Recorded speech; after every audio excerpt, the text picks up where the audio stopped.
Vous êtes prêts? Si vous voulez bien, je vous emmène au pays des histoires. Écrite et lue par Gwen Kerdraon. On y va? Installez-vous confortablement. Écoutez bien.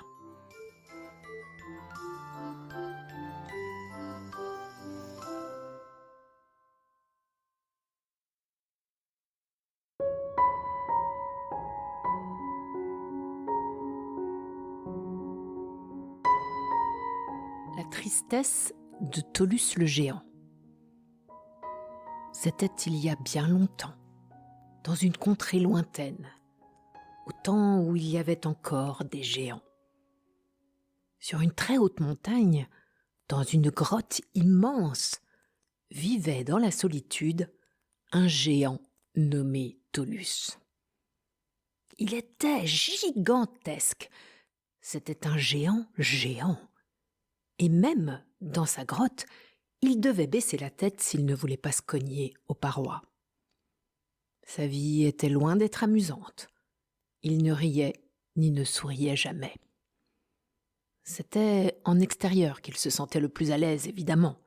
Et quand il sortait, du fait de sa taille, il se retrouvait la plupart du temps la tête dans les nuages, ou même très souvent dans les étoiles. Tolus n'avait pas d'amis et ne parlait justement qu'aux étoiles, mais la conversation était limitée, car ces dernières n'étaient pas très loquaces. Dans le monde de Tolus, il n'y avait aucune fleur, aucun animal rampant sur la terre, pas d'escargots, de vaches ou d'éléphants. Même les arbres, il fallait qu'ils soient eux aussi géants pour qu'il en aperçoive la cime. La terre était si basse pour lui, et bien trop loin de ses yeux. Il préférait regarder vers le ciel. Dans le monde de Tolus, il n'y avait donc que quelques oiseaux des montagnes qui prenaient parfois son nez pour un perchoir. Il y avait le ciel, le soleil, la lune et les étoiles. Un univers sans odeur ni saveur. Il se nourrissait de poussière d'étoiles, de météorites égarées, et buvait directement à la source des nuages. Dans sa grotte, ça sentait l'humidité, le moisi et les pieds. Il se lavait peu et s'en fichait car personne ne lui rendait jamais visite. Sa vie était monotone, triste et sans couleur.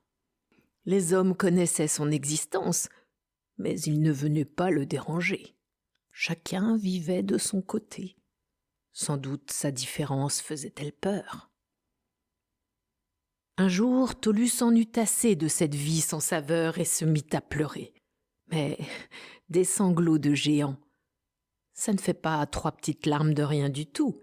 Ce furent des rivières et des cascades qui se mirent à dévaler la montagne, inondant tout sur leur passage. Il gémissait si bruyamment que toute la vallée en tremblait.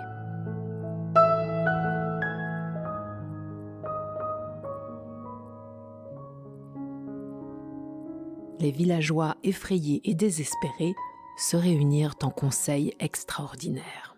Il était urgent de trouver une solution, sans quoi ils allaient tous périr noyés.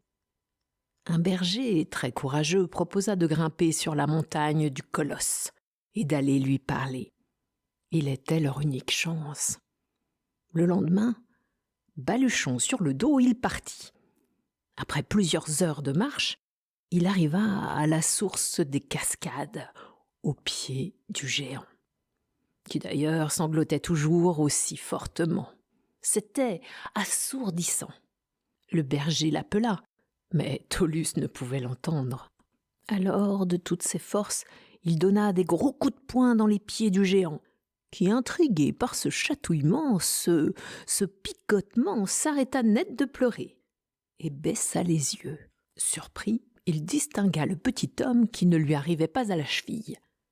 Il le prit dans sa main aussi délicatement que possible et l'approcha de son visage. Il faut dire que le berger n'emmenait pas large, mais il savait que son village comptait sur lui. Il respira bien fort et demanda dans l'oreille du géant la raison de ses pleurs.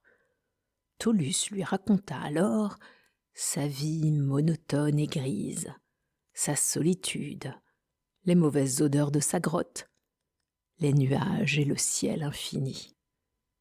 Le berger comprit le chagrin du géant, et s'il voulait sauver son village, il devait absolument lui remonter le moral. Il décida de lui montrer la beauté du monde, de son monde. « Hé, Tholus, regarde dans la vallée, regarde ces champs de fleurs multicolores, regarde comme c'est beau !» Tholus baissa les yeux et découvrit des champs et des jardins qui formaient comme un puzzle de pièces de toutes les couleurs, des carrés, des rectangles, des triangles, et même des ronds, jaunes, bleus, rouges, verts. Il n'y avait jamais prêté attention. Il versa encore quelques larmes, mais cette fois, des larmes de bonheur.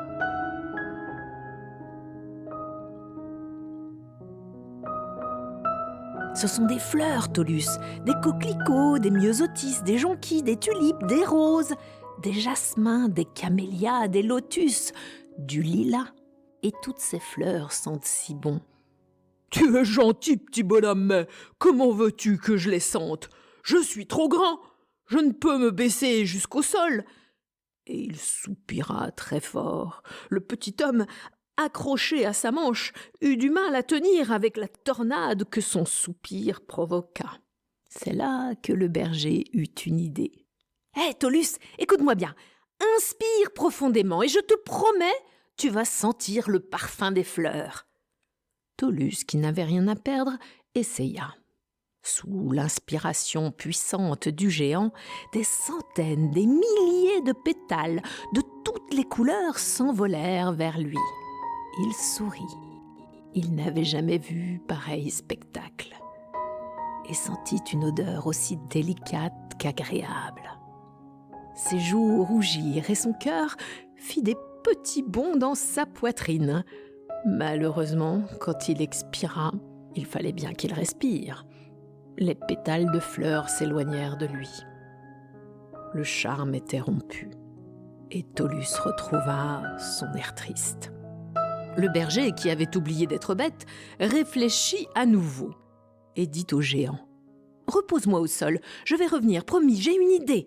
Fais-moi confiance. » Le petit homme dévala la montagne aussi vite qu'il put, rassembla toutes les bouteilles, bocaux, flacons qu'il trouva dans le village, et y mit, aidé par toutes les bonnes volontés, les pétales de fleurs que le souffle du géant avait reposés au sol, un peu au hasard, par couleur et mélangés, et il referma les flacons. Il chargea sa charrette et remonta courageusement en haut de la montagne. Le géant l'attendait, la tête dans les nuages. Le berger lui offrit ses flacons colorés et lui dit : « Quand tu veux, tu peux les ouvrir. Le parfum des fleurs se répandra autour de toi. Tu penseras aux fleurs et à la beauté du monde. Plus jamais tu ne seras triste. » Il ajouta affectueusement : « Ces parfums te rappelleront aussi notre amitié. » Tholus entr'ouvrit un flacon, celui des myosotis, appelé aussi « Ne m'oublie pas ». En fermant les yeux, il inspira doucement et profondément. Dans sa tête, il était dans un immense champ de fleurs bleues et roses. Quel bonheur! Il referma délicatement le précieux flacon en souriant. En échange, Tholus donna au berger une étoile de son jardin à lui, celle qu'on appelle encore aujourd'hui l'étoile du berger. Ainsi, lui et ses moutons ne se perdront jamais. Elle sera leur guide et leur montrera le chemin pour revenir le voir. C'est ainsi que les premiers parfums furent inventés. Encore aujourd'hui, des gens qu'on appelle des nés inventent de nouveaux mélanges, de nouvelles senteurs qu'ils mettent en flacons pour notre plus grand bonheur et celui de Tholus, le géant.